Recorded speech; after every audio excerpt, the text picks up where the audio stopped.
సమావేశంలో మాట్లాడారు. ఆగస్టు 1వ తేదీన తెలంగాణ ముఖ్యమంత్రి రేవంత్ రెడ్డి కందుకూరు వచ్చి స్కిల్ డెవలప్మెంట్ యూనివర్సిటీకి శంకుస్థాపన చేస్తారు. రానున్న కాలంలో మహేశ్వరం ఒక హబ్ గా మారుతుంది అంటనక్తి సందేహం లేదు. ఇక 1వ తేదీన ముఖ్యమంత్రి కందుకూరులో ఒక హాస్పిటల్, ఒక యూనివర్సిటీ, ఎంటర్టైన్మెంట్ కొరకు ప్లేస్ సెలెక్ట్ చేస్తాము. త్వరలో ఇవి అన్ని తయారు చేసుకుని సిటీకి అనుసంధానంగా ఉండేలా తీర్చిదిద్ది మహేశ్వరంలో ఒక నూతన సిటీగా తయారవుతుంది. యువకులకు ఉద్యోగాలు వచ్చేలా కూడా చేస్తామన్నారు. సిటీలో ట్రాఫిక్ సమస్యలు తొలగించడానికి మన ముఖ్యమంత్రి సిటీలో ఉన్న అన్నింటికి అనుసంధానంగా ఇదేలా వాటి బ్రాంచ్ లో పెడతామన్నారు. ఇక మెట్రో రైల్ ఎయిర్పోర్ట్ కు వరకు శాంక్షన్ అయ్యింది. రాబో కాలంలో కింద రోడ్డు పైన రోడ్డు వేసి ఆ పైన మెట్రో వస్తుంది.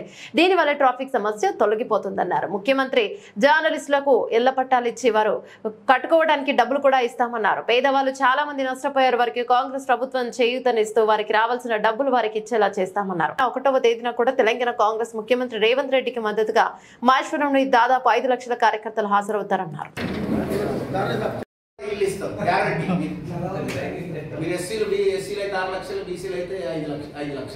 కట్టుకోండి మంచి మళ్ళీ ఆయన వచ్చి ఒక బెడ్రూమ్ కట్టుకుంటే మళ్ళీ కేసీఆర్ సార్ మన కాన్ఫరెన్స్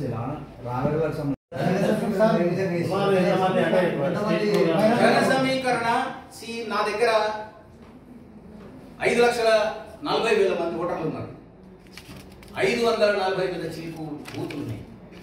540 బూతులలో ఒక్కొక్క దగ్గర 10 మంది ఉన్నారు. బూత్ 10 మందిని మొన్న ఎలక్షన్లప్పుడు ప్రతి బూత్కి 10 మందిని ఐడెంటిఫై చేసి లీడర్లను క్రియేట్ చేశాం. అంటే వీళ్ళు 5,400 మంది ఉన్నారు వీళ్ళే. సో వీళ్ళందరినీ రమ్మంటున్నా వాళ్ళను ఆయన పక్కకు ఉన్న ఇంకొక ఆయన పట్టుకొచ్చి కూడా 10,000 మంది మీటింగ్ అవుతుంది. పబ్లిక్ మీటింగ్ పెడుతున్నాం 1వ తారీఖు 4 గంటలకి. మన ఏడైతే ఇప్పుడు hospital, school, polytechnic come ITI centre ఏదైతే పెడుతున్నామో ఆడేమో పబ్లిక్ మీటింగ్ ఉంటుంది. ఒక దగ్గరనేమో స్కిల్ యూనివర్సిటీలో పోయి మొట్టమొదలు ఫౌండేషన్ వేస్తాం. వాపస్ వచ్చి ఈ 3టికి ఫౌండేషన్ వేసిన తర్వాత ఇక్కడ పబ్లిక్ మీటింగ్ పెడతాం. సంబరాలు ఉంటాయి. సార్ కాంగ్రెస్ గవర్నమెంట్ అన్ని విషయాలు చెప్తుంది, జర్నలిస్ట్ ఇళ్ల స్థలాల గురించి మర్చిపోతుంది. మీ అందరికి పట్టాలు ఇచ్చినట్టు పంచి పెడతా, అప్పు తీసుకొచ్చి కూడా పంచి పెడతా, అప్పు ఇంట్రెస్ట్ తీసుకొచ్చి కూడా పంచి పెడతా. పంచి పెట్టేదానికి అది క్యాపిటల్ కింద కన్వర్ట్ అవుతున్నప్పుడు డబ్బులు అప్పు తెచ్చినా సరే దానిని క్యాపిటల్ కింద కన్వర్ట్ చేస్తేనే దాని ఉపయోగం, పంచి పెట్టడానికి కాదు. కనుక అన్ని ఇప్పుడు ఆంధ్రలో కూడా గవర్నమెంట్ ఎందుకు పోయింది? సంక్షేమం తప్ప అభివృద్ధి మర్చాడు కనుకనే ఓడిపోయింది. ఆడ పోయి రోడ్లు పోయి చూడండి ఎంత ఘోరంగా ఉంటాయో. అన్ని వదిలిపెట్టేశాడు కనుక ఓడిపోయాడు. 2 ఫామ్ హౌస్లో పడుకున్న వాళ్ళు ఇంట్లో ఎవరిని కలవని వాళ్ళు కూడా జనం నచ్చట్లేదు, ఓడగొడుతున్నారు. అందుకే నేను రోజులో కూర్చుంటాను. చెప్పండి చాలా సో అందరికీ మీ తరఫున చాలా సంతోషం. బోనాల పండుగ శుభాకాంక్షలు మీకు, మీ ద్వారా మీ సంస్థలో పనిచేస్తున్న అందరికీ మరియు ప్రజలకందరికీ కూడా శుభాకాంక్షలు తెలియజేస్తున్నా. 1వ తారీఖు రోజు ముఖ్యమంత్రి గారు కందుకూరు రానున్నారు. మహేశ్వరంను మహానగరంగా చేయాలని ఇదొక బ్రహ్మాండమైన అన్నీ ఉన్న ఒక ఇండిపెండెంట్ సిటీగా మార్చాలనేది ముఖ్యమంత్రి గారి కోరిక. అందులో భాగంగా ఉద్యోగ అవకాశాలు కల్పించటం చాలా ముఖ్యం. అన్ఎంప్లాయిడ్ యూత్ తెలంగాణ కావాలని కోరుకున్నదే అన్ఎంప్లాయిడ్ యూత్. అది ఉద్యోగ అవకాశాల కొరకే. ప్రభుత్వ ఉద్యోగాలతో పాటుగా ప్రైవేటులో ఉన్న ఉద్యోగాలలో కూడా ఉద్యోగాలు ఖాళీ ఉన్నాయి. పిల్లలందరేమో ఊర్లలో ఖాళీ ఉన్నారు. వీళ్ళిద్దరి మధ్యలో మిస్ మ్యాచ్ ఉంది. ఏ స్కిల్ ఉంటే ఉద్యోగం ఇవ్వాలని ఇతను అనుకుంటున్నాడో ఆ స్కిల్ ఈ అబ్బాయికి కానీ ఈ అమ్మాయికి కానీ లేదు. ఈ స్కిల్ లేనిదే నాకు వద్దంటుండే ఆయన. కనుక ఈ స్కిల్ని మనమే డెవలప్ చేసి ఇస్తే, ఇండస్ట్రీకి ఏ స్కిల్ కావాలో లిస్ట్ అవుట్ చేసి ఆ స్కిల్ని మనము ఇక్కడ నేర్పించగలిగితే ఉద్యోగాలు అందరికీ దొరుకుతాయి. అందరూ ఏమనుకుంటున్నారంటే గవర్నమెంట్ ఉద్యోగమే మంచిది అనుకుంటున్నారు. కానీ ప్రైవేట్ ఉద్యోగాలలో గవర్నమెంట్ ఉద్యోగాల కంటే కూడా జీతాలు ఎక్కువ ఉన్నాయి అనేది చాలామందికి తెలియక గవర్నమెంట్ ఉద్యోగాల కొరకే మారాటం చేస్తూ ఉన్నారు. కనుక ప్రభుత్వము తెలంగాణ దేని కొరకైతే కోరుకున్నారో యువకులు ఆ దాన్ని నెరవేర్చలేకపోయింది పాత ప్రభుత్వం. ఇప్పుడు మేము నెరవేరుద్దామనే ఉద్దేశంతో ఇక్కడ స్కిల్ డెవలప్మెంట్ యూనివర్సిటీనే కట్టాలనేది నిర్ణయం తీసుకోవటం జరిగింది. ల్యాండ్ ఫైనల్ చేయటం జరిగింది. అక్కడ ఫౌండేషన్ 1వ తారీఖు రోజు వేయటానికి ప్లానింగ్ చేస్తున్నాం. తర్వాత అంతకంటే ముందే టెంపరీగా హైదరాబాదులో రెంటెడ్ ప్రెమిసెస్లో స్కిల్ డెవలప్మెంట్ యూనివర్సిటీ స్టార్ట్ చేస్తాం. అక్కడ ట్రైనింగ్ స్టార్ట్ చేస్తాం. తర్వాత ఈ బిల్డింగ్స్ కంప్లీట్ కాగానే ఇక్కడికి షిఫ్ట్ చేస్తాం. దానికి కూడా ఇంకా కనెక్టివిటీని కూడా ఇప్పుడు హైదరాబాద్లో ట్రాఫిక్ సమస్య విపరీతంగా ఉంది, పొల్యూషన్ సమస్య ఉంది. సో పోవటానికి ఒక 5 కిలోమీటర్లు ఉంటే అది 1-2 గంటలు పడుతుంది. సో ఇదంతా అవాయిడ్ చేయాలంటే ఊరి బయట పట్టణంలో ఉన్నాయి అన్నీ పట్టణానికి ఆనుకొని కొత్త ప్లేస్లో పెడితే పట్టణానికి పోవాల్సిన అవసరం పడదు. కనుక ఇక్కడ ట్రాఫిక్ సమస్య ఉండద్దు, పొల్యూషన్ సమస్య ఉండద్దు, తర్వాత హెల్త్ ఉండాలి, ఎడ్యుకేషన్ ఉండాలి, తర్వాత ఎంటర్టైన్మెంట్ ఉండాలి, పిల్లలకు మంచి చదువు ఉండాలి. ఇవి అన్ని గిట మనం ఇక్కడ క్రియేట్ చేస్తే హైదరాబాద్ దగ్గరికి అందరు పోరు. అందుకే ఇక్కడ ప్రథమంగా 1వ తారీఖు రోజు ఒక హాస్పిటల్ ఫౌండేషన్ వేస్తున్నాం. 2 ఒక పాలిటెక్నిక్ కమ్ ఐటీఐ లాంటి టెక్నికల్ హైటెక్ కాలేజ్ ఒకటి స్టార్ట్ చేస్తున్నాం, ఫౌండేషన్ వేస్తున్నాం. తర్వాత ఒక స్కూల్కి ఫౌండేషన్ వేస్తున్నాం. తర్వాత ఒక యూనివర్సిటీకి ఫౌండేషన్ వేస్తున్నాం.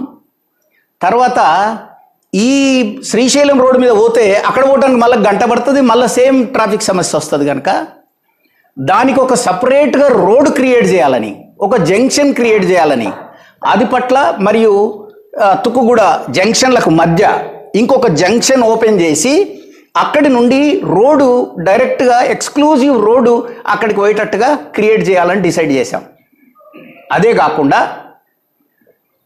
ఒక రోడ్ కింద ఉంటుంది, తర్వాత ఒక ఫ్లోర్ ఉంటుంది, దాని మీద మెట్రో ట్రైన్ ఉంటుంది. సో ఈ కింద రోడ్ ఉంటుంది, మధ్య ఒక రోడ్ ఉంటుంది, తర్వాత మెట్రో పైకి పోతుంది. అంటే ఒక 25 నుంచి 50 సంవత్సరాల వరకు కూడా ఎన్ని సంస్థలు వచ్చినా కూడా అసలు ట్రాఫిక్ సమస్యలే రావద్దు అనేది ముఖ్యమంత్రి గారి ఆలోచన ప్రకారం అది టేకప్ చేయడానికి డిసైడ్ చేశాం. అక్కడికి ఎయిర్పోర్ట్ వరకు ఇప్పుడు ఏదైతే మెట్రో ట్రైన్ వస్తుందో ఆ ట్రైను ఈ ఫార్మా భూములు ఎక్కడైతే మనం అక్వైర్ చేశామో అక్కడి వరకు ట్రైన్ ఉంటుంది, మెట్రో ట్రైన్ ఉంటుంది. సో అవన్నీ క్రియేట్ చేస్తేనే అక్కడ ఇవన్నీ వస్తాయి అని అక్కడ మనము ఎంటర్టైన్మెంట్ పెద్ద హబ్ క్రియేట్ చేస్తున్నాం. ఎంటర్టైన్మెంటు ఇక్కడ నుండి జపాన్కో, సింగపూర్కో, మలేసియాకో అసలు మనం అందరం ఎందుకు పోతున్నాం అక్కడికి? ఎందుకు పోతున్నామంటే అక్కడ వాడు క్రియేట్ చేశాడు, ఎంటర్టైన్మెంట్ క్రియేట్ చేశాడు. పిల్లలకు కానీ పెద్దోళ్ళకు కానీ వాళ్ళకు ఆనందపరిచే విధంగా అన్నిటిని క్రియేట్ చేశాడు. మనమే అన్ని ఇక్కడే క్రియేట్ చేస్తే వీడు మలేసియా, సింగపూర్, జపాన్, లండన్ ఎందుకు పోతాడు? కనుక అలాంటిది ఎంటర్టైన్మెంట్ జోన్ కూడా ఇక్కడ ఒక పెద్దది క్రియేట్ చేయాలనేది ఆలోచన. రెండోది, ఈ డబ్బులున్న పిల్లలు లండన్కో అమెరికాకో చదువుకోవటానికి ఎందుకు పోతున్నారు? హార్వర్డ్ యూనివర్సిటీలో చదివితే నేను ప్రపంచంలోనే గొప్ప వ్యక్తిని అవుతా అని హార్వర్డ్ యూనివర్సిటీ లాంటి యూనివర్సిటీలలో, ప్రపంచంలో ఉన్న గొప్ప గొప్ప యూనివర్సిటీస్లలో ఈ డబ్బులున్న పిల్లలందరూ ఎక్కడ చదువుతున్నారు? మరి మన బీదర్ల పిల్లల సంగతి ఏంది? కనుక ప్రపంచంలో ఉన్న యూనివర్సిటీస్ని అన్నిటినీ కూడా అన్ని ఇక్కడికి తీసుకొచ్చి వాళ్ళ బ్రాంచెస్ని అన్నిటినీ ఇక్కడనే ఓపెన్ చేపిస్తే వీళ్ళందరూ మళ్ళీ లండన్కో ఎక్కడికో పోయి చదువుకోవాల్సిన అవసరం లేదు. Best education in the world మన మహేశ్వరంలోనే దొరికితే ఈ భారతదేశంలో ఉన్న వాళ్ళందరూ కూడా ఇక్కడికే వచ్చే చదువుకునేట్టుగా క్రియేట్ చేస్తే ఇది ఒక మహానగరంగా మారుతుంది. తర్వాత హాస్పిటల్ కూడా ఒక పెద్ద టూరిజం అయిపోయింది మన దేశంలో. మీరు ఇప్పుడు అపోలో దగ్గరికి ఎక్కడికో పోయి చూడండి, అక్కడ ఇంటర్నేషనల్ కౌంటర్ అని సపరేట్గా పెట్టిండ్రు. అంటే బీద దేశాలలో హాస్పిటల్స్ లేకపోవటం వలన ట్రీట్మెంట్ కొరకు వాళ్ళకి ఈ ప్రభుత్వం న్యాయం చేస్తారనే ఉద్దేశంలో రైతుల ఆవేదన వ్యక్తం చేస్తారు. అదే నేను ఇప్పుడు దాని మీదనే మనం ఒక టాస్క్ ఫోర్స్ కూడా వేశాం. ఒక ఆర్డీఓను స్పెషల్గా ఈ భూ సమస్యల మీద ఇన్వెస్టిగేట్ చేయడానికి ఒక ఆర్డీఓని అపాయింట్ చేశాం. తర్వాత ఒక టాస్క్ ఫోర్స్ని క్రియేట్ చేస్తున్నాం. ఒక పోలీస్ ఆఫీసర్, ఒక రెవెన్యూ ఆఫీసర్, ఒక ఇరిగేషన్ ఆఫీసర్, తర్వాత ఆయన కూడా ఒక సర్వేయర్ కూడా ఉంటాడు. సో ఈ అన్నిటిని కూడా ఇక్కడ ఉన్న సమస్యలన్నిటిని నాకు తెలిసి, ఎందుకంటే ఇక్కడ కూడా నేను చూశాను. నేను ఇక్కడ 5 సంవత్సరాల నుంచి నేను ఇక్కడ ఉంటున్నా కనుక ఇక్కడ ప్రధాన సమస్యలు భూ సమస్యలు. ఆయన భూమి మీద లేడు, ఖాళీ ఓ దగ్గర ఉంది, భూమి ఓ దగ్గర ఉంది. సో తర్వాత అమ్ముతాడు, తర్వాత సక్సెషన్ చేసుకుని పాస్బుక్లు తీసుకుంటాడు. సో ఇవన్నీ టెక్నికల్ ఏవి చాలా ప్రాబ్లమ్స్ ఉన్నాయి. ఇవన్నీ కూడా ధరణి వల్లనే ఈ సమస్యలు వచ్చినాయి ఎక్కువ. ఎందుకంటే అసలు చట్టం ప్రకారం ఏమంటే ఏదైనా మార్పులు చేర్పులు జరగాలంటే కోర్టుకు పోవాలని ఉంది, చట్టం చెప్తుంది. సో అందుకే ఇప్పుడు మేము దీన్ని సవరణ చేసి మళ్ళీ ఎంఆర్ఓకు, ఆర్డీఓకు, కలెక్టర్కే పవర్స్ ఇవ్వాలి, ఈ చట్టాన్ని మనం అమెండ్ చేయాలి అనేది ఆలోచన ఉంది. ఈ సెషన్లో కాకపోతే ఇమ్మీడియట్ ఇంకో సెషన్ పెట్టైనా సరే ఈ చట్టం మార్పు చేయటం జరుగుతుంది. అప్పుడే ఈ సమస్యలకు పరిష్కారం దొరుకుతుంది. అంటే రైతుల భూమిలో 820 ఎకరాలు ప్రైవేట్ సిటీ కిందకి తీసుకున్నారు సార్. వాళ్ళకి నష్టపరిహారం ఇవ్వకుండా ఇంకా చాలా రోజులు దాన్ని కూడా నేనే చూస్తున్నాను. నేను, కోదండరెడ్డి గారు, శ్రీధర్ బాబు గారు, తర్వాత అందరం కలిసి ఇప్పటికి 3 మీటింగ్లు అయినాయి. సో వీటికి పరిష్కారాన్ని వెతుకుతున్నాం. వాళ్ళకు ఒప్పిస్తాం, మెప్పిస్తాం, వాళ్ళని ఆ ప్రాబ్లమ్స్. ఎమ్మెల్యే గారు ఏం చేసిందంటే వాళ్ళకి ప్లాట్లు ఇస్తామని చెప్పేసి ఒక్కొక్కరికి ఎకరాకి 150 గజాలు, ఎకరాకు 121 ఆ పాత ప్రభుత్వం ఇచ్చింది. ఎకరాకు 121 గజమే. ఎకరాకు గుంట 40 గుంటలకు గాను 1 గుంట 32 గుంటలు గుంజుకున్నారు. కానీ ఇది సరైనది కాదని మేము భావిస్తున్నాము. కనుక దానికి పరిష్కారాన్ని విన్-విన్గా, ఈయన సంతోషంగా ఉండాలి, ప్రభుత్వ సంతోషంగా ఉండాలి లెవెల్కి తీసుకొచ్చి దీన్ని కాంప్రమైజ్ చేయడానికి ఫార్ములాలు వర్కౌట్ చేస్తున్నాం.